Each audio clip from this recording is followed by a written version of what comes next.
എല്ലാവർക്കും എൻ്റെ സ്നേഹം നിറഞ്ഞ നമസ്കാരം. ഇന്ന് തൊട്ട് ഒരു പുതിയ സീരീസ് തുടങ്ങാമെന്ന് വിചാരിച്ചിരിക്കുന്നു. അത് എന്തിൻ്റെ പേരിൽ എന്ന് വെച്ചാൽ ഈ ബന്ധങ്ങളെ കുറിച്ചാണ്, അതായത് റിലേഷൻഷിപ്പിനെ കുറിച്ചാണ്. വെറും റിലേഷൻഷിപ്പിനെ കുറിച്ച് മാത്രമല്ല, അതിനും നമ്മുടെ കർമ്മയ്ക്കും ഉള്ള ബന്ധങ്ങളെ കുറിച്ചും നമ്മുടെ കർമ്മയിനും ബന്ധങ്ങളെയും കുറിച്ചുള്ള ബന്ധം. ഓക്കെ, അതാണ് ഇനി ഒരു കുറച്ച് വീഡിയോസിൽ എനിക്ക് പറയണമെന്ന് തോന്നുന്നത്.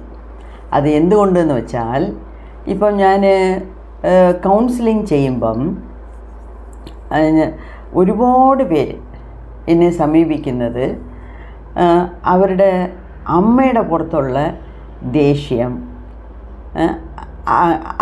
അമ്മ എന്നെ നോക്കിയില്ല, അമ്മ എന്നെ സ്നേഹിച്ചില്ല, അമ്മ എന്നെ ലാളിച്ച് വളർത്തിയില്ല, ഇപ്പോഴും അമ്മ എന്നെ കുറ്റപ്പെടുത്തുവാണ് എന്നുള്ള കൊച്ചുനാളിൽ നടന്നതും ഇന്ന് വരെ അത് തുടരുന്നതായിട്ടുമാണ് അവർ പറയുന്നത്. അതിന് പേരാണ് inner child wound. Inner child വൂണ്ടിനെ കുറിച്ച് ഞാൻ നേരത്തെയും കുറച്ച് ഷോർട്ട്സും റീൽസും ഒക്കെ ഇട്ടിട്ടുണ്ട്. അത് കേട്ടുകൊണ്ടാണ് ആൾക്കാർ എന്നെ ഒരുപാട് പേര് വിളിക്കുന്നത്. എനിക്ക് കൗൺസിലിംഗ് വേണം, എനിക്ക് ഇന്നർ ചൈൽഡ് വൂണ്ടുണ്ട്. അതായത് ഇന്നർ ചൈൽഡ് വൂണ്ടെന്ന് വെച്ചാൽ ഒരു 10 വയസ്സിനകം, ഒരു കൂടിപ്പോയ ഒരു 15 വയസ്സിനകം ഒരു കൊച്ചിൻ്റെ മനസ്സിൽ ഉണ്ടാവുന്ന ക്ഷതങ്ങൾ, ഏതോ ഒരു ദിവസം അമ്മ അടിച്ചു, അല്ലെങ്കിൽ അച്ഛൻ വഴക്ക് പറഞ്ഞു, അല്ലെങ്കിൽ 2 തട്ട് തട്ടി എന്ന് പറഞ്ഞുകൊണ്ട് ഉള്ളതല്ല. അവർക്ക് കൊച്ചുനാളിലെ അമ്മയടുത്ത് അമ്മയടുത്തു നിന്ന് കിട്ടേണ്ടിയ സ്നേഹം കിട്ടിയിട്ടില്ല, ലാളന കിട്ടിയിട്ടില്ല, അമ്മ നമ്മളെ അടുത്ത് കിടത്തിയില്ല, അമ്മ എന്നെ കൊഞ്ചിയിട്ടില്ല, അമ്മ എന്നെ എന്നെ ആഗ്രഹിച്ച സ്കൂളിൽ കൊണ്ട് ചേർത്തില്ല. അങ്ങനെ ഒരുപാട് കംപ്ലയിൻസ് ആണ്. അതും ആർക്കാണ്? അമ്മയ്ക്ക്. അതായത് അവരെ അമ്മയായി, അവരെ അമ്മൂമ്മയായി, എന്നിട്ടും അവർക്ക് ഈ പഴയ ഓർമ്മകളിൽ നിന്ന് വീണ്ടും വെളിവരാൻ വയ്യ. അതിൻ്റെ പേരാണ് ഇന്നർ ചൈൽഡ് വൂണ്ട്. അപ്പോൾ ഈ ഇന്നർ ചൈൽഡ് വൂണ്ടിനെ നമ്മൾ ഹീൽ ചെയ്തില്ലെങ്കിൽ, അതിനെ നേരെ ആക്കിയില്ലെങ്കിൽ എന്തു പറ്റും? ഇത് അടുത്ത ജന്മത്തും തുടരും. അപ്പം അതുകൊണ്ടാണ് ഞാനിപ്പോൾ കൗൺസിലിംഗ് ചെയ്യുന്നു. അമ്മയ്ക്കും കൗൺസിലിംഗ് ചെയ്യാറുണ്ട്, മകൾക്കും കൗൺസിലിംഗ് ചെയ്യാറുണ്ട്. അപ്പോഴേ എനിക്ക് നല്ല പോലെ വ്യത്യാസം അറിയുന്നുണ്ട്. അമ്മയ്ക്ക് ചാക്കായിട്ട് മകളുടെ പുറത്ത് കംപ്ലൈൻറ്റ്, മകൾക്കാണെങ്കിൽ അമ്മയുടെ പുറത്ത് ചാക്കായിട്ട് കിലോ കണക്കിന് കംപ്ലൈൻറ്റ്സ്. അപ്പം എനിക്കും കൊച്ചുനാളിൽ എൻ്റെ അമ്മയുടെ കുറിച്ച് കംപ്ലൈൻറ്റ്സ് ഉണ്ടായിരുന്നു. എന്നുവെച്ചാൽ എൻ്റെ അമ്മയിട്ട് അടിക്കും, എൻ്റെ അച്ഛൻ അടിക്കത്തേയില്ല. അതുകൊണ്ട് എനിക്ക് അച്ഛനെയാണ് ഭയങ്കര ഇഷ്ടം, എൻ്റെ അമ്മയെ അത്ര ഇഷ്ടമല്ല. പക്ഷേ പിന്നെ വലുതാകുമ്പം അതെനിക്ക് മനസ്സിലായി. ശരി, എൻ്റെ അമ്മ അടിച്ചിട്ട് പറയും, നന്നായിട്ട് പഠിക്കണം, പഠിക്കുന്ന കാര്യത്തിൽ എന്നെ അടിച്ചിട്ടേ ഇല്ല. വേറെ ചെറിയ തെറ്റുകൾ ചെയ്യുമ്പോൾ അതിലെന്തുവാന്ന് വെച്ചാൽ, അമ്മ അടിക്കൂ എന്നുള്ള പേടിയിലേ കൂടുതൽ നമ്മൾ തെറ്റ് ചെയ്യും, കൂടുതൽ നമ്മൾ കള്ളം പറയും.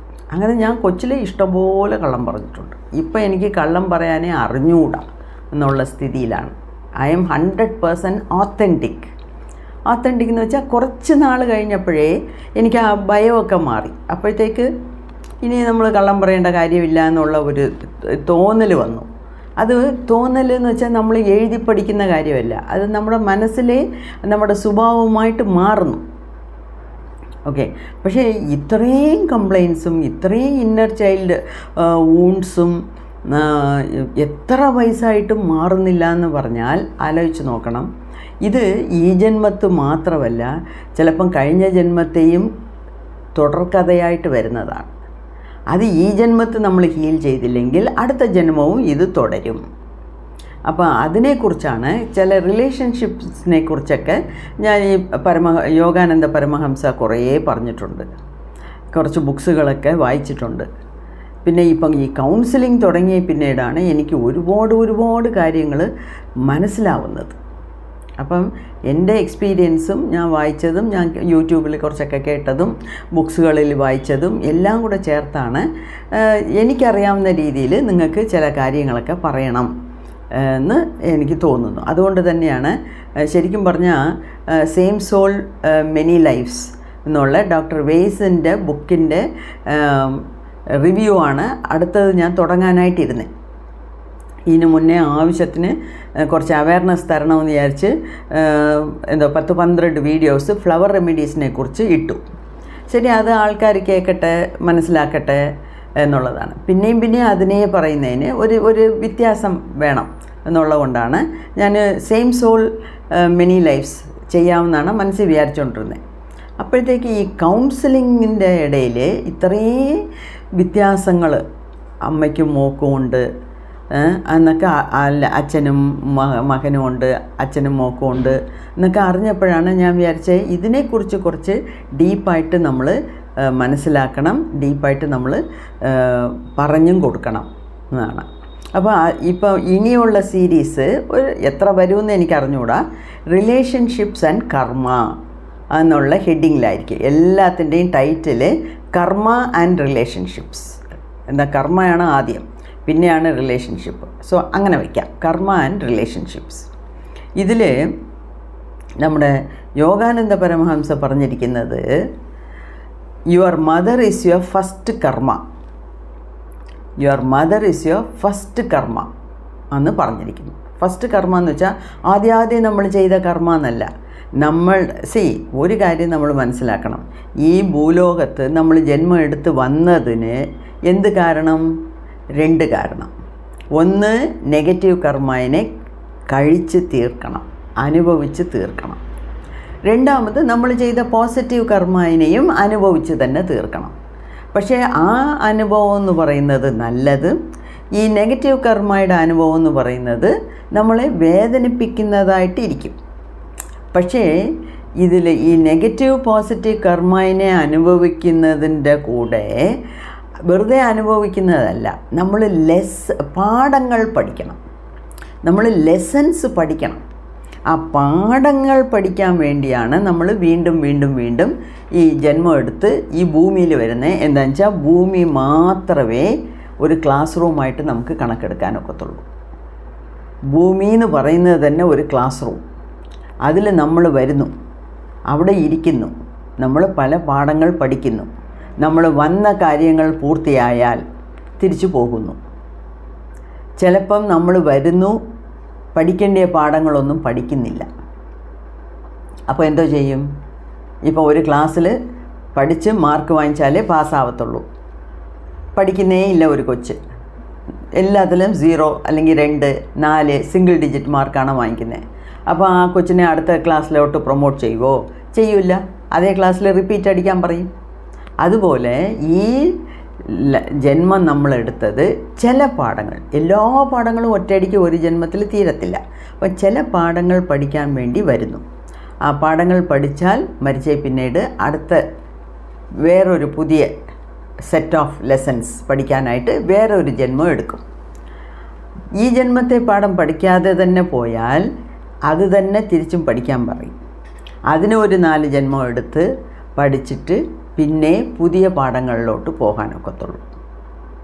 ഓക്കെ, അപ്പം your mother is your first karma എന്ന് പറയുന്നതിൻ്റെ അർത്ഥം എന്തുവാ? അതായത് ഇത് ഞാൻ നേരത്തെ പറഞ്ഞിട്ടുണ്ട്. ഒരു സോൾ, ഒരു ആത്മാവ് ഭൂമിയിൽ ജന്മം എടുക്കുന്നതിന് മുന്നേ അത് നേരത്തെ ഒരു ജന്മം എടുത്തിരിക്കും. അത് അതിൻ്റെ ദേഹം മരിച്ചിരിക്കും, അതിൻ്റെ സോള് തിരിച്ച് മേളിൽ പോയിരിക്കും, ലൈറ്റ് വേൾഡിൽ പോയിരിക്കും. അപ്പോൾ അവിടെയും അതിന് ഒരുപാട് സാധനങ്ങളൊക്കെ ചെയ്യാം, മെഡിറ്റേഷൻ ചെയ്യാം, കുറച്ച് പാഠങ്ങൾ അവിടെയും പഠിക്കാം, ചിലപ്പോൾ റെസ്റ്റ് എടുക്കാം. ഞാൻ ഒരുപാട് ഈ ജന്മത്ത് കഷ്ടപ്പെട്ടു, എനിക്ക് റെസ്റ്റേ ഇല്ലായിരുന്നു. എനിക്ക് കുറച്ച് നാൾ റെസ്റ്റ് വേണം. Okay, take rest. റെസ്റ്റ് എത്ര നാളെടുക്കും? കുറച്ച് നാളെടുക്കും. അതിന് പിന്നെ ഇനിയും നമുക്ക് കിടപ്പുണ്ട്, ലെസൺസ് പഠിക്കാൻ കുറേ കിടപ്പുണ്ട്. അപ്പോൾ തിരിച്ച് ഭൂമിയിൽ വന്നേ പറ്റൂ. അപ്പം തിരിച്ചു ഭൂമി വരണമെങ്കിൽ അതിന് മുന്നേ കുറേ പ്ലാനിങ് ഒക്കെ നടക്കണം. സോ ഈ നമ്മൾ ഇപ്പോൾ ഒരു കുഞ്ഞ് ജനിക്കുന്നു ഒരു ഫാമിലിയിൽ, അതിന് മുന്നേ അതിൻ്റെ പ്രിപ്പറേഷനൊക്കെ തുടങ്ങും. ആ കുഞ്ഞിൻ്റെ ആത്മാവ് ഏത് ഫാമിലിയിൽ വന്ന് ജനിക്കണം, എപ്പം വന്ന് ജനിക്കണം, ആരെ അമ്മയും അച്ഛനുമായിട്ട് തിരഞ്ഞെടുക്കണം, ഇതെല്ലാം പ്ലാനിങ്, അവിടെ ഭയങ്കര പ്ലാനിങ് നടക്കും. അപ്പം ആൾക്കാർ പറയുന്നത് എന്താണെന്ന് വെച്ചാൽ, ഇങ്ങനെ ഈ ഭൂമിയിലോട്ട് വരാൻ വേണ്ടി ഒരുപാട് സോൾസ് വലിയ ഒരു ക്യൂവിലാണ് നിൽക്കുന്നത് എന്നാണ് പറയുന്നത്. അത് തമിഴിലൊരു ചൊല്ലുണ്ട്, അരിത് അരിത് മാനിടരായി പിറത്തലരിത് എന്ന് പറയും. അരിത് എന്ന് വെച്ചാൽ അതിശയമാണ്, വളരെ റെയറായിട്ടുള്ള സംഭവമാണ് ഒരു മനുഷ്യജന്മം എടുക്കുന്നത്. സോ നമുക്കൊരു മനുഷ്യജന്മം കിട്ടുന്നു എന്ന് പറയുന്നത് തന്നെ വലിയ ഒരു ഭാഗ്യമായിട്ട് നമ്മൾ കരുതണം. എന്താണെന്ന് വെച്ചാൽ ഈ ഭൂമിയുടെ കൂട്ട് വേറെ ഒരു പ്ലാനറ്റിൽ, ഒരു കോളിൽ എവിടെയും നമുക്ക് ക്ലാസ് റൂംസ് ഇല്ല. ഈ ഭൂമി തന്നെയാണ് ക്ലാസ് റൂം. ഈ ഭൂമിയിൽ വന്നേ നമുക്ക് നമ്മളുടെ നെഗറ്റീവ് പോസിറ്റീവ് കർമ്മയുടെ അനുഭവിക്കാൻ ഒക്കത്തുള്ളൂ. ഈ ഭൂമിയിൽ വന്നാൽ മാത്രമേ നമുക്ക് പാഠങ്ങൾ പഠിക്കാനൊക്കത്തുള്ളൂ. വേറെ എവിടെയും പ്രപഞ്ചത്തിൽ വേറെ എവിടെ പോയാലും ഇങ്ങനെ ഒരു അഡ്വാൻറ്റേജ്, ഒരു സംഗതി വേറെ എവിടെയും ഇല്ല.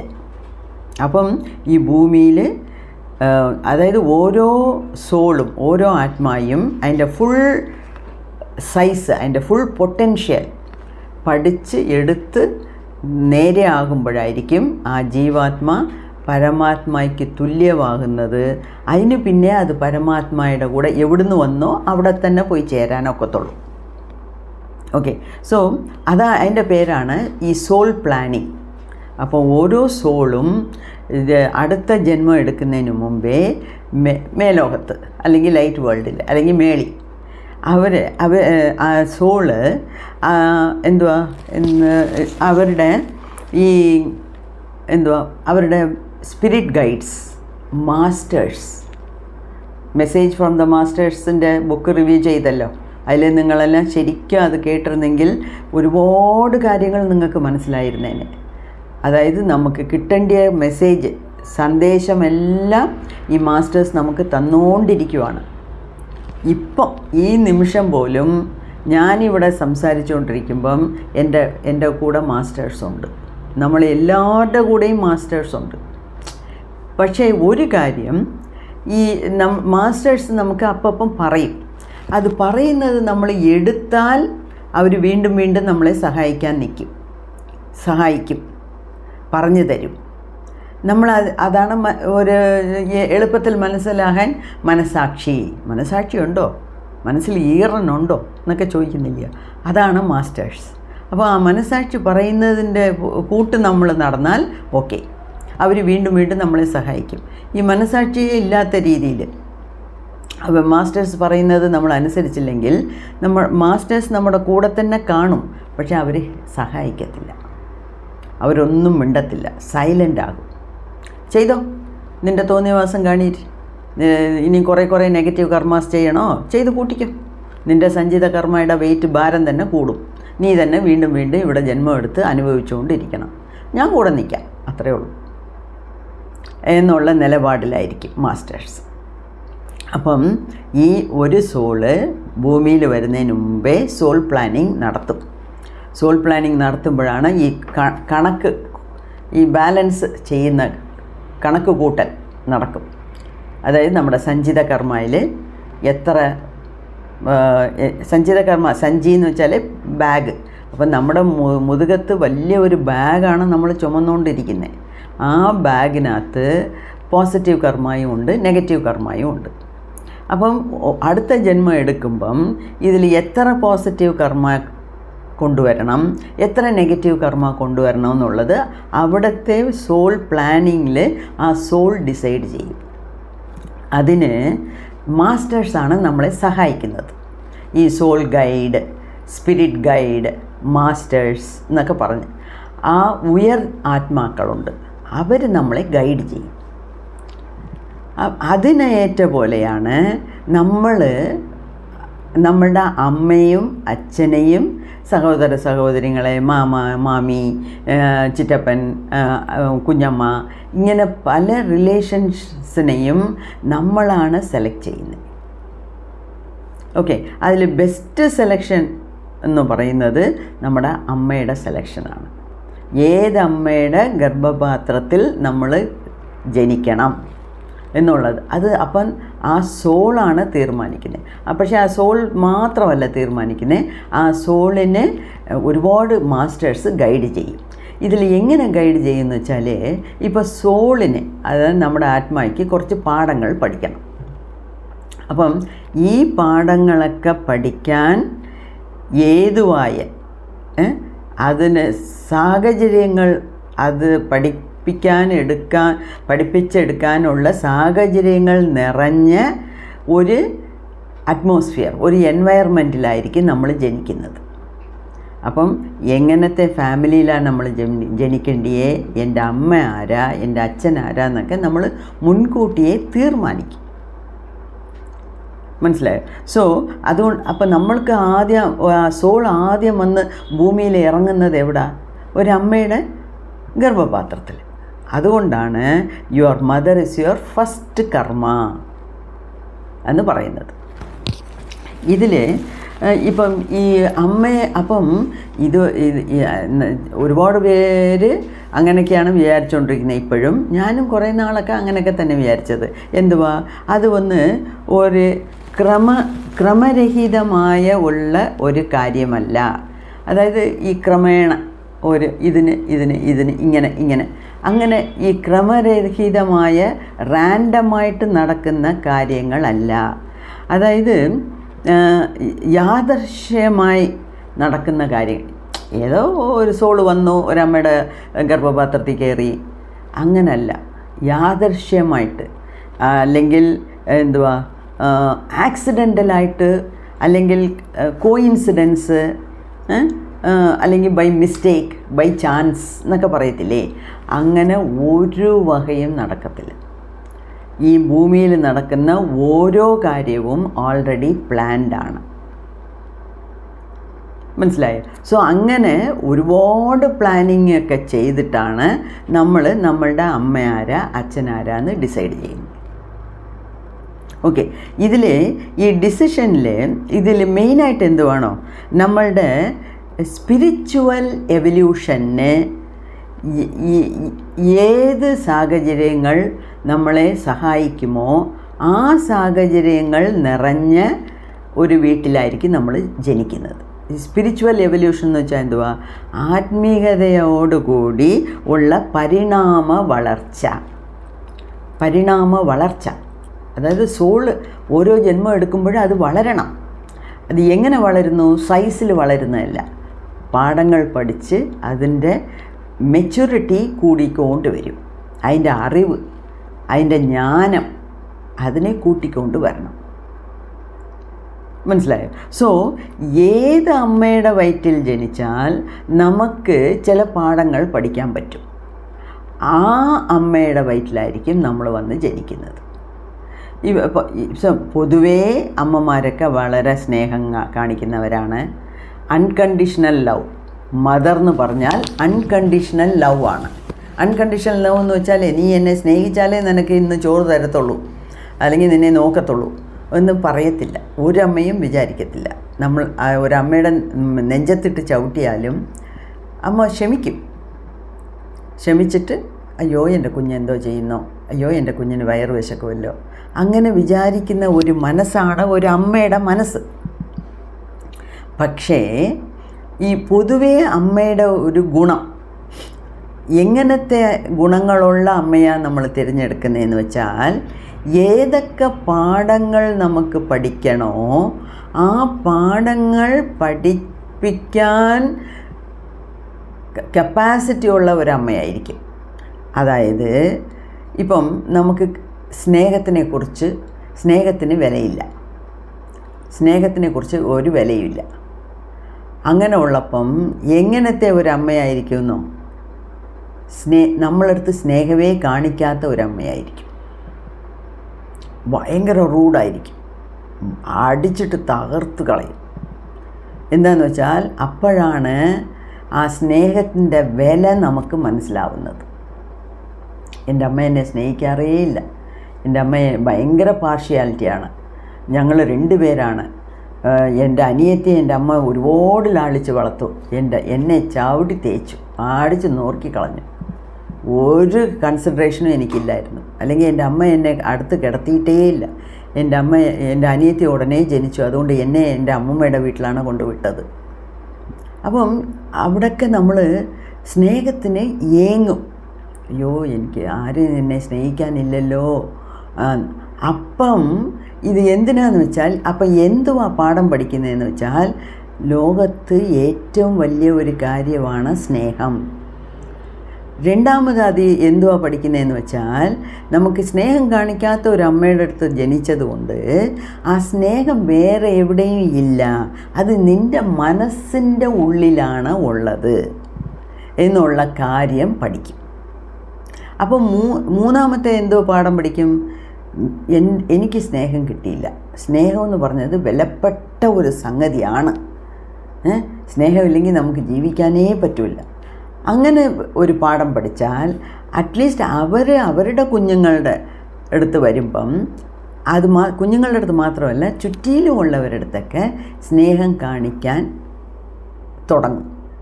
അങ്ങനെ സത്യത്തിലും സ്നേഹം കാണിച്ച് ഇരുന്നാൽ മാത്രമേ നമ്മളുടെ ആത്മാ ആ പാഠം പഠിച്ചു എന്ന് നമുക്ക് പറയാൻ പറ്റത്തുള്ളൂ. പഠിച്ചില്ലയോ, എൻ്റെ അമ്മയെക്കുറിച്ച് കംപ്ലൈൻറ്റ്, അമ്മ എന്നെ സ്നേഹിച്ചില്ല എന്ന് 70 വയസ്സ് 90 വയസ്സ് മരിക്കുന്നവരെ ആ വിചാരം മനസ്സിലിട്ട് നമ്മളെ ഇട്ട് അലട്ടും. പക്ഷേ അതിനൊരു പരിഹാരം നമ്മൾ കണ്ടെത്തുന്നില്ല. ഇന്നർ ചൈൽഡ് ഹീലിംഗ് നമ്മൾ നടത്തുന്നില്ല. അതുകൊണ്ട് എന്തോ ആകും, അടുത്ത ജന്മവും ഇത് തന്നെ ക്യാരി ഓവറാകും. അടുത്ത ജന്മവും നമുക്ക് എന്തുവാ, ഈ കഷ്ടപ്പാട് തുടരും. എന്നുവെച്ചാൽ നമ്മൾ പാഠം പഠിക്കേണ്ട സ്ഥലത്ത് പാഠം പഠിച്ചില്ല. അപ്പോൾ അടുത്ത ജന്മത്തും നമ്മൾ എങ്ങനത്തെ അമ്മയെ എടുക്കും, ഈ സ്നേഹിക്കാത്ത ഒരു അമ്മയായിരിക്കും എടുക്കുന്നത്. ഒരു അമ്മ തൻ്റെ കൊച്ചിനെ സ്നേഹിക്കുന്നില്ല എന്ന് പറഞ്ഞാൽ അതിന് അവർക്ക് പല കാരണങ്ങളുണ്ട്. അവർക്ക് അവരുടെ അമ്മയുടെ അടുത്തൊന്നും സ്നേഹം കിട്ടി കാണത്തില്ല, അല്ലെങ്കിൽ അവർക്ക് അവരുടെ ഹസ്ബൻഡിൻ്റെ അടുത്തൊന്നും സ്നേഹം കിട്ടുന്നില്ല, അവരുടെ വീട്ടിലെ അമ്മയുടെ അടുത്തൊന്നും മറ്റേ വലിയവരുടെ അടുത്തൊന്നും ആരടുത്തൊന്നും സ്നേഹം കിട്ടുന്നില്ല. അങ്ങനെ അവർ സ്നേഹത്തിന് ഏങ്ങി സ്നേഹം കിട്ടാതെ മനസ്സങ്ങ് മുരടിച്ചു പോകും. അതുകൊണ്ടായിരിക്കും ആ അമ്മയ്ക്ക് ഈ കൊച്ചിൻ്റെ അടുത്തും സ്നേഹം കാണിക്കാൻ പറ്റാതെ പോയത്. മനസ്സിൽ സ്നേഹം കാണും, പക്ഷേ ചിലർ അതിനെ കാണിക്കുന്നതിൽ അത്ര പെർഫെക്റ്റ് അല്ല. പക്ഷേ ഈ കൊച്ചിന് അതാണ് വേണ്ടിയത്. അപ്പം ഇങ്ങനത്തെ കോമ്പിനേഷനിലാണ് നമുക്ക് നമ്മളുടെ അമ്മയെ ചൂസ് ചെയ്യുന്നത്. മനസ്സിലായോ? അപ്പം അതുമാത്രമല്ല, അതായത് നമ്മൾ ഏത് കാര്യങ്ങളിൽ ഹീൽ ചെയ്യണമെന്ന് ആഗ്രഹിച്ച് ഈ ജന്മം എടുത്തോ, ആ ഹീലിംഗ് എല്ലാം നടക്കാൻ അതിന് ഏറ്റപോലെ വൂൺസ് ഉണ്ടായിരിക്കും. അപ്പോൾ ആ വൂൺസിനെ ട്രിഗർ ചെയ്യുന്ന പോലുള്ള ഒരമ്മയായിരിക്കും നമ്മൾ സെലക്ട് ചെയ്യുന്നത്. അപ്പം നമുക്കത് കിട്ടാതെ വരുമ്പം നമ്മളെ എങ്ങനെ നമ്മൾ ഹീൽ ചെയ്യും? ഇത് നമ്മളുടെ മനസ്സിലുള്ളതാണ്. അതിൻ്റെ വില എത്രയാണെന്ന് നമുക്ക് മനസ്സിലാവും. ഒരു സ്നേഹത്തിൻ്റെ വില അതുപോലെയാണ് എല്ലാമേ. അപ്പം നമ്മളുടെ അമ്മയുടെ അടുത്ത് ഇല്ലാത്ത ഗുണങ്ങൾ, അതായത് നമ്മൾ ആഗ്രഹിക്കുന്നു, പക്ഷെ അതൊന്നും നമ്മളുടെ അമ്മ നമുക്ക് തരുന്നില്ല എന്നുണ്ടെങ്കിൽ അതിനെക്കുറിച്ചുള്ള പാഠങ്ങൾ പഠിക്കാനാണ് നമ്മൾ ഈ അമ്മയെ നമ്മളുടെ അമ്മയായിട്ട് സെലക്ട് ചെയ്തേ എന്ന് നമ്മളത് മനസ്സിലാക്കണം. ഓക്കെ, അപ്പോൾ അതാണ് കർമ്മ, റിലേഷൻഷിപ്പ്, സ്പിരിച്വൽ എവല്യൂഷൻ എന്നൊക്കെ പറയുന്നത്. ഓക്കെ, സോ ഇതൊക്കെ അതുമാത്രമല്ല, നമ്മളുടെ ആ സോളിന് കഴിഞ്ഞ ജന്മം എന്തൊക്കെ കിട്ടി, എന്തൊക്കെ കിട്ടിയില്ല, അതിൻ്റെ മുൻ ജന്മം എന്തൊക്കെ കിട്ടി, എന്തൊക്കെ കിട്ടിയില്ല, എന്തൊക്കെ പാഠങ്ങൾ പഠിച്ചു, എന്തൊക്കെ പാഠങ്ങൾ പഠിച്ചില്ല. അപ്പം അതുപോലെ ആ പഴയ പാറ്റേൺ ഉണ്ടല്ലോ, പഴയ പാറ്റേൺ ആണല്ലോ ഇങ്ങനെ ക്യാരി ഓവർ ആവുന്നത്. ഈ പഴയ പാറ്റേൺ എല്ലാത്തിനെയും റിലീസ് ചെയ്യാൻ വേണ്ടി, അതായത് ലാസ്റ്റ് മുൻജന്മം, അതിൻ്റെ മുൻജന്മം, അവിടെ നടന്ന കാര്യങ്ങൾ, അവിടെ പഠിക്കാത്ത പാഠങ്ങൾ എല്ലാം കൂടെ ചേർത്ത് വെച്ച് ഇവിടെ പഠിക്കാൻ വേണ്ടിയാണ് നമ്മൾ ഈ ഇങ്ങനത്തെ ഒരമ്മയെ തിരഞ്ഞെടുത്തിരിക്കുന്നത്. അപ്പം ഇതിലെന്തുവാ പറയുന്നത് വെച്ചാൽ, there is an ancient story behind it. Ancient story behind it എന്ന് വെച്ചാൽ ഇതിൽ മുൻജന്മം അല്ലെങ്കിൽ അതിൻ്റെ 10 ജന്മത്തിന് മുന്നേ ഈ അമ്മയ്ക്കും ഈ മകൾക്കും എന്തോ റിലേഷൻഷിപ്പും ഉണ്ട്. ഇത് നമ്മൾ മെസ്സേജസ് ഫ്രം ദ മാസ്റ്റേഴ്സിലും നമ്മൾ കണ്ടിട്ടുണ്ട്. എത്രയോ ജന്മത്തിന് മുന്നേ അവർ രണ്ടുപേരും അമ്മയും മകളുമായിട്ടിരുന്ന് കാണും. അല്ലെങ്കിൽ അമ്മയും മകളുമായിട്ട് തന്നെ ഇല്ല, വേറെ അച്ഛനും മകളുമായിട്ടിരുന്ന് കാണും, അല്ലെങ്കിൽ അച്ഛനും മോനുമായിട്ടിരുന്ന് കാണും, അല്ലെങ്കിൽ 2 സഹോദരന്മാരായിട്ടിരുന്ന് കാണും. അപ്പം അവർക്ക് കൊടുക്കാത്ത സ്നേഹം, കിട്ടാത്ത സ്നേഹം, 2 കൂട്ടരുണ്ടല്ലോ. ഒരാൾ കൊടുക്കണം, ഒരാൾ വാങ്ങിക്കണം. അപ്പം ഒരാൾ സ്നേഹം ആവശ്യത്തിന് കൊടുത്തില്ല, ഇനി ഒരാൾക്ക് ആവശ്യത്തിന് കിട്ടിയില്ല. അപ്പം അതേ 2 സോൾസ് എത്രയോ ഉടനെ തന്നെ ജനിക്കാം, അല്ലെങ്കിൽ 4 ജന്മം വേറെ എടുത്ത് വേറെ പല പാഠങ്ങളൊക്കെ പഠിച്ചിട്ട് ഈ 2 സോളും ഏതെങ്കിലും ഒരു ജന്മത്ത് ഒന്നിച്ച് കണ്ടുമുട്ടും, ഇങ്ങനെ സെലക്ട് ആകും. അതിൽ അപ്പോഴത്തെ പാഠങ്ങളുടെ ബാക്കി പഠിക്കും. ഓക്കെ, അപ്പം ഏതൊരു ബന്ധവും ആക്സിഡൻ്റൽ അല്ല, കോയിൻസിഡൻ്റ് അല്ല. കോയിൻസിഡൻ്റ് എന്ന് വെച്ചാൽ യാദർശ്യമായിട്ട് നടക്കുന്നതല്ല. നമ്മളുടെ റിലേഷൻഷിപ്പ്, നമ്മുടെ ഫാമിലിയിലുള്ള എല്ലാ ബന്ധുക്കളും യാദർശ്യമായിട്ട് നമുക്ക് കിട്ടുന്ന ബന്ധങ്ങളല്ല. അതെല്ലാം വളരെ പ്ലാൻഡായിട്ട് നടക്കുന്നതാണ്. പിന്നെ ഇതിനെയൊക്കെ നമ്മൾ ഒരു പണിഷ്മെൻ്റായിട്ട് വിചാരിക്കരുത്. ഈ കർമ്മ അല്ലെങ്കിൽ ദ ലെസൺസ് ഓഫ് കർമ്മ അല്ലെങ്കിൽ കർമ്മയുടെ പാഠങ്ങൾ ഇതെല്ലാം ഒരു പണിഷ്മെൻ്റ് അല്ല. അത്രയും നമുക്ക് മനസ്സിലാക്കണം. ഇപ്പം ചിലർ പറയും, എൻ്റെ ക്ലാസ്മേറ്റിൻ്റെ അമ്മ അത്രയും സ്നേഹിച്ച് ലാളിച്ച് വളർത്തുന്നു, എൻ്റെ അമ്മ എന്നെ സ്നേഹിക്കുന്നേ ഇല്ല. അപ്പം ദൈവം നമുക്കതൊരു പണിഷ്മെൻ്റാണ് തന്നത് എന്ന് വിചാരിക്കരുത്. ഇത് പണിഷ്മെൻ്റൊന്നുമല്ല, പണിഷ്മെൻ്റല്ല, പാഠം പഠിക്കാനുള്ള ഒരു ചാൻസ്. ഏത് നമുക്ക് ലൈഫിൽ നടന്നാലും നമ്മൾ അങ്ങനെ വിചാരിക്കാം. അല്ലാതെ ദൈവം പാർഷ്യാലിറ്റി കാണിക്കുന്നു, ദൈവം ചിലർക്ക് നല്ലത് തരുന്നു, ചിലർക്ക് ചീത്ത തരുന്നു, ദൈവത്തിന് കണ്ണില്ല, അല്ലെങ്കിൽ ദൈവത്തിന് എൻ്റെ പുറത്ത് സ്നേഹമില്ല, അങ്ങനെയൊക്കെ വെറുതെ പറഞ്ഞിട്ട് കാര്യം. അപ്പം ഇത് നമ്മൾ വളരെ ഡീപ്പായിട്ട് ആഴത്തിൽ ചെന്ന് മനസ്സിലാക്കേണ്ട ഒരു കാര്യമാണ്. അതുമാത്രമല്ല, ഈ ജന്മത്തുള്ള ബന്ധങ്ങളെല്ലാം നേരത്തെയും ബന്ധുക്കളായിട്ട് തന്നെ ജനിച്ചിരിക്കും. അപ്പം കാണിക്കാത്ത നല്ല സ്വഭാവങ്ങളെല്ലാം ഇപ്പം കാണിച്ച് ആ കണക്ക് തീർക്കണം, കർമ്മ കണക്ക് തീർക്കണം. അതുമാത്രമല്ല, ഒരമ്മയുടെ, അതായത് എർത്ത്ലി മദർ, അതായത് ഇപ്പം നമ്മൾ ഏതമ്മയുടെ വയറ്റിൽ ജനിച്ചോ ആ അമ്മയെ എർത്ത്ലി മദർ എന്ന് വെച്ചാൽ ഈ ഭൂമിയിലുള്ള അമ്മ. പക്ഷേ ഈ ഭൂമിയിലുള്ള അമ്മയുടെ പുറയിൽ ഒരു ഡിവൈൻ മദർ ഉണ്ട്, ഒരു ശക്തി ഉണ്ട്. ആ ശക്തിയാണ് നമ്മളെ നടത്തിക്കൊണ്ട് പോകുന്നതെന്നല്ലാതെ ഈ എർത്ത്ലി മദർ അല്ല. മനസ്സിലായോ? എർത്ത്ലി മദറിൻ്റെ മുഖാന്തരം നമ്മളിവിടെ വന്നു. ആ അമ്മയെ ഒരു 9 മാസം, ആ ഗർഭകാലത്ത് 9 മാസം അമ്മയുടെ ദേഹത്തിൽ നമ്മളെ ചുമന്നുകൊണ്ടിരുന്നു. ഓക്കെ, അപ്പം ആ 9 മാസവും അമ്മയുടെ മനസ്സിൽ നടക്കുന്ന വികാരങ്ങളെല്ലാം നമുക്ക് അറിഞ്ഞു. ഓക്കെ, അതായത് ഈ 9 മന്ത്സ് എന്ന് പറയുമ്പം അമ്മയുടെ എനർജി ഫീൽഡിലാണ് നമ്മൾ ഇരിക്കുന്നത്. അമ്മയുടെ എനർജി ഫീൽഡിലിരിക്കുന്നു, അമ്മയുടെ ഹാർട്ട് ബീറ്റ് നമുക്ക് അറിയുന്നു, അമ്മയുടെ ശ്വാസം നമ്മൾ അറിയുന്നു, അമ്മയുടെ മനസ്സിൻ്റെ ഫീലിങ്സൊക്കെ നമുക്ക് ആ കുഞ്ഞിനറിയാം. അതും ഞാൻ ഒരു വീഡിയോയിൽ പറഞ്ഞിട്ടുണ്ട്. അതും ഡോക്ടർ വെയ്സിൻ്റെ ബുക്കിൽ നിന്നാണ് ഞാൻ പറഞ്ഞത്. അതായത് അദ്ദേഹമാണ് ഒരുപാട് എക്സാമ്പിൾസോട് കൂടി തരുന്നത്. അപ്പം 1-2 കാര്യങ്ങൾ ഇപ്പോഴും എനിക്ക് അങ്ങനെ നല്ല ഓർമ്മയുണ്ട്. ഒരു കുഞ്ഞ് പ്രസവിച്ച് കിടക്കുന്നു. അപ്പോൾ അവരുടെ അമ്മ ഒരു വാർഡിലോട്ട് മാറ്റുന്നു. അവരുടെ അച്ഛൻ വന്ന് കാണുന്നു. അപ്പം അടുത്ത, അതായത് അവിടെ കർട്ടൻ മാത്രമേ ഇട്ടിട്ടുള്ളൂ ഓരോ കട്ടിലിൻ്റെ ഇടയ്ക്ക്. അപ്പം അടുത്ത കട്ടിലിൽ വേറൊരമ്മ കിടക്കുന്നു, ഇതുപോലെ പ്രസവിച്ച് കിടക്കുന്നു.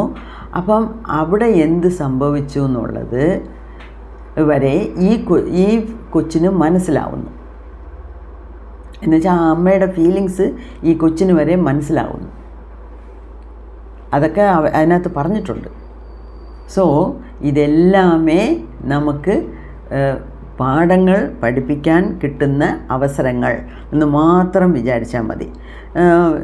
അതായത് അമ്മയുടെ ഇമോഷൻസ്, അത് വേറൊരു കാര്യം, ഇതൊക്കെ നമ്മളിപ്പം വലിയ ന്യൂസായിട്ട് ഇപ്പം പറയുന്നു.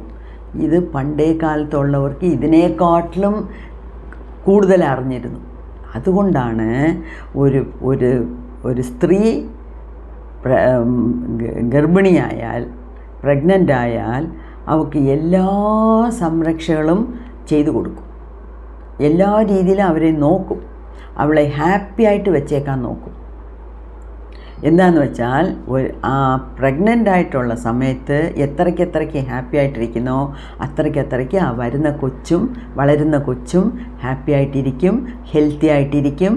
അപ്പോൾ അടുത്ത തലമുറ നന്നായിട്ടിരിക്കും എന്ന് പറഞ്ഞ് ഒരുപാട് കാര്യങ്ങൾ നമ്മളുടെ പുരാണങ്ങളിൽ വരെ പറഞ്ഞു വച്ചിട്ടുണ്ട്.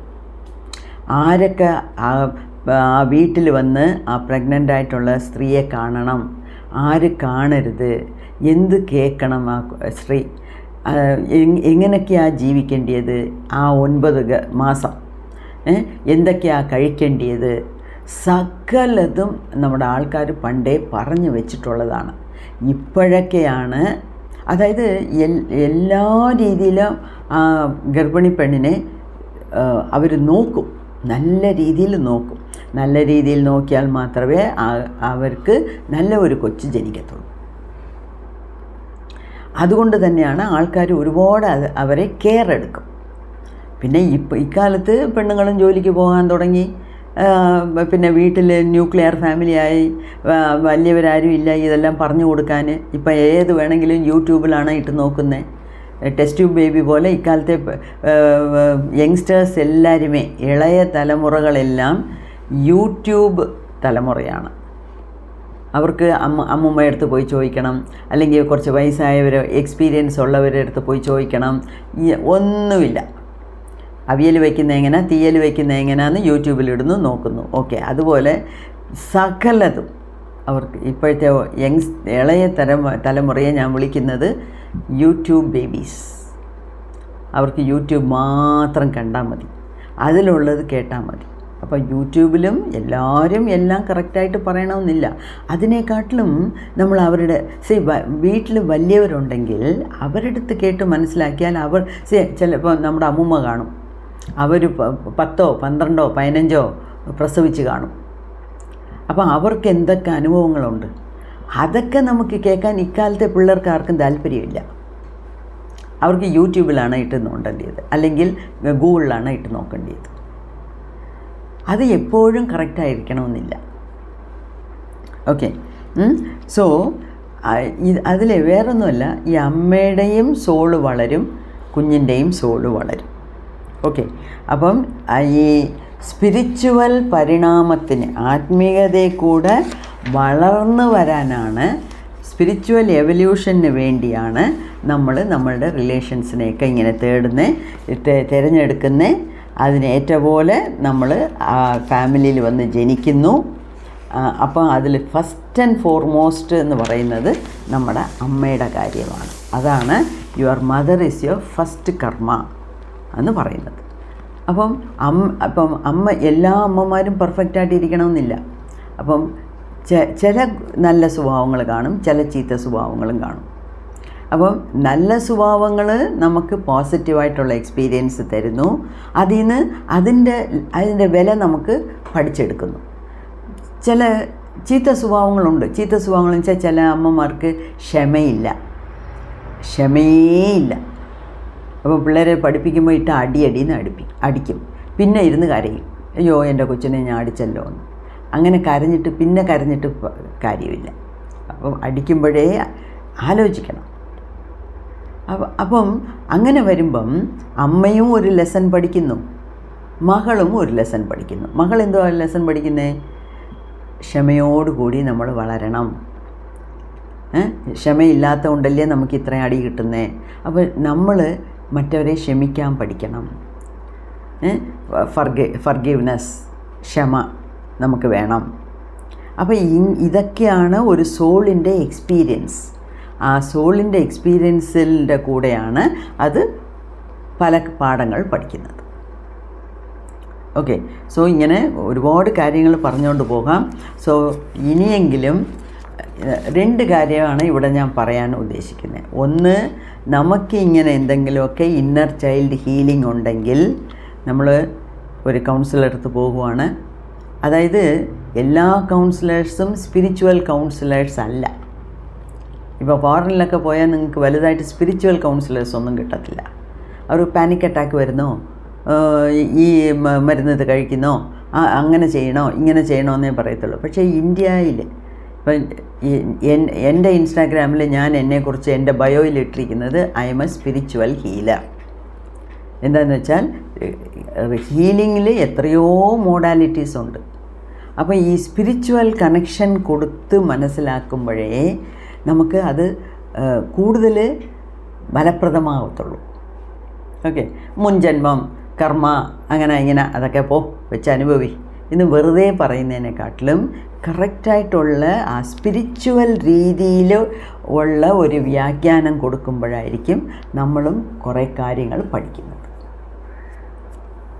ഓക്കെ, സോ ഇനിയും അപ്പോൾ 2 കാര്യം പറയാമെന്ന് പറഞ്ഞില്ലേ. ഒന്ന്, ഇന്നർ ചൈൽഡ് ട്രോമ ഉണ്ടെങ്കിൽ അതിനെ നമ്മൾ ഈ ജന്മത്തിൽ തന്നെ ഹീൽ ചെയ്യണം, അല്ലെങ്കിൽ ഇത് അടുത്ത ജന്മത്തും തുടരും. 2ാമത്തെ കാര്യം, നമ്മൾ ഇപ്പം ജീവിക്കുമ്പം നമ്മളെ ചുറ്റിയുള്ള ബന്ധങ്ങളെ ബലം മനസ്സിലാക്കണം. ഇപ്പോൾ നമ്മുടെ അമ്മ നമ്മളടുത്ത് റൂഡായിട്ടിരുന്നു, അടിച്ചു, നമ്മളെ സ്നേഹിച്ചില്ല എന്നുണ്ടെങ്കിൽ അവർക്ക് എന്ത് കഷ്ടം ഉണ്ടായിരുന്നോ നമുക്കെങ്ങനെ അറിയാം? ആ രീതിയിലും വലുതായ പിന്നീടെങ്കിലും ചിന്തിക്കണം. അപ്പം അത് ഹീലിംഗ് നടത്തണം. ഹീലിംഗ് വേണം. അമ്മയെയും ഹീൽ ചെയ്യണം, നമ്മളെയും ഹീൽ ചെയ്യണം. ആ ഹീലിങ്ങിന് കസ്റ്റമൈസ്ഡ് ചില പ്രേയേഴ്സ്, ചില കാര്യങ്ങളൊക്കെ ചെയ്യണം. അതൊക്കെ ചെയ്യുന്ന ഒരു കൂട്ടത്തിലാണ് അവരെയാണ് നമ്മൾ സ്പിരിച്വൽ ഹീലർ എന്ന് പറയുന്നത്. അപ്പോൾ ഞാൻ എൻ്റെ അടുത്ത് കൗൺസിലിങ്ങിന് വരുന്നവരത്തെല്ലാം കാര്യങ്ങൾ വളരെ ക്ലിയറായിട്ട് മനസ്സിലാക്കി അവർക്ക് ഏറ്റ പോലെ ഹീലിംഗ് പ്രേയേഴ്സൊക്കെ ഞാൻ എഴുതി കൊടുക്കും. അത് ഒരു മണ്ഡലം 48 ഡേയ്സ് അത് പറഞ്ഞാൽ തന്നെത്താനെ ഹീൽ ചെയ്യുന്നു എന്നുള്ളത് നമുക്ക് വെളിയിൽ കാണാനൊക്കത്തില്ല. എൻ്റെ ആത്മായ്ക്ക് എത്ര ഹീലിംഗ് നടന്നിട്ടുണ്ടെന്ന് നമ്മൾ 10% അല്ലെങ്കിൽ 50% ഹീലിംഗ് മെഷീൻ വെച്ച് അളക്കാനൊക്കത്തില്ല. പക്ഷേ അത് അവരവരുടെ മനസ്സിനറിയും, അത് സംബന്ധപ്പെട്ട മറ്റ് ആത്മാക്കൾക്കും അറിയും. അതാണ് അവിടെ വേണ്ടിയത്. ഓക്കെ, നന്ദി, നമസ്കാരം.